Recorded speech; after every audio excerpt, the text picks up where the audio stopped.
Isa siyang gayboard actor sa Malaysia. Nakikipagtalik siya sa mga kapwa niya lalaki para kumita. Tas binibidyohan. All this time na alam niyo yung trabaho niya pero hindi niyo siya pinigilan.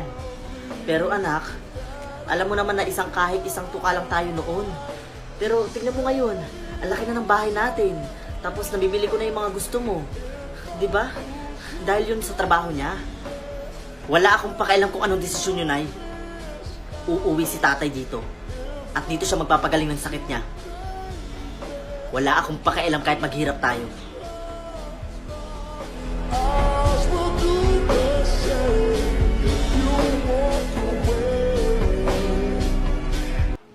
Uy Marvin, sila na ba yan? Jackpot ka ha. Sila nga. Ang yayaman tignan no? Sabi sa'yo di ba? Kaya nga na-appreciate ko na nag-set sila ng ganito eh. Siguro gusto nila akong makilala bilang mapapangasawa ng anak nila. Marvin? Hello po. Sino siya? Best friend ko ho. Sumama po siya dito kasi gusto niya po kayong makilala. Hello po. Pasok po tayo. Kami na lang po bahala sa bill. Kasi po, kakasahod lang po namin kanina. Hindi na. Hindi rin naman ako magtatagal eh. Umorder na lang kayo ng para sa inyo. Okay ho. So keep in mind all the sacrifices I'm making. Keep you by my side. Meron lang akong konting sasabihin tungkol kay Angela. About po kay Angela? Don't worry po tita. Alagang-alaga ko po si Angela sa bahay. Lumaki si Angela sa malaking tahanan. 3 ang yaya at nakakakain ng higit pa sa 3 beses sa isang araw. At nasusunod lahat ng mga luho. At ngayon po, independent na siya. Marunong na po siya maghugas ng plato, maglinis ng bahay, at marunong na rin po siya magluto. Which is not good para sa kanya. Po? Hindi na ako magpapaligoy-ligoy pa, Marvin. Hindi kita gusto para sa anak ko. Pero nung kasama ko po si Angela, sabi niya po, boto po kayo sa aming dalawa. Siyempre, sasabihin ko yun. Mahal ka niya eh. Kaya ako na lang ang nakikiusap sa'yo.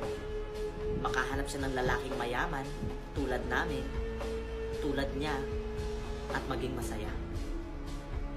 I made a research about you. Nabalitaan ko na nasa ospital yung kapatid mo at kailangan nyo ng pera.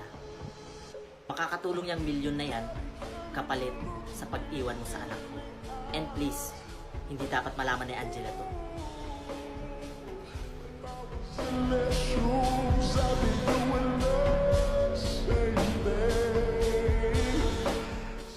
Teka, saan ka pupunta? Ibabalik mo ba yung cheque? O pupunta ka sa kapatid mo para bayaran yung bill niya?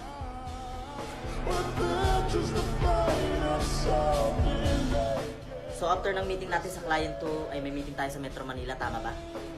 Tama. So anong gagamitin natin? Sasakyan ko ba? Yeah. Adrian. Marvin, si Angela.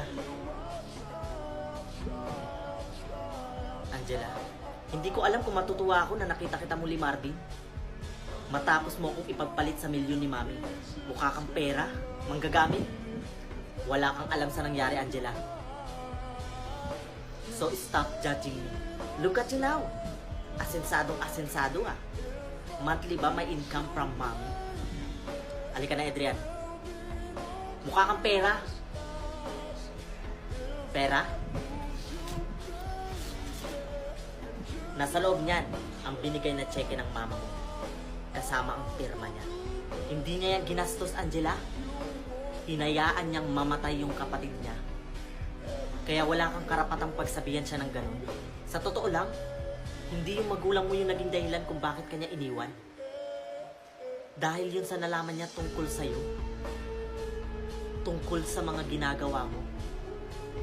At kung sino ka talaga. Ha? Anong sinasabi niyo?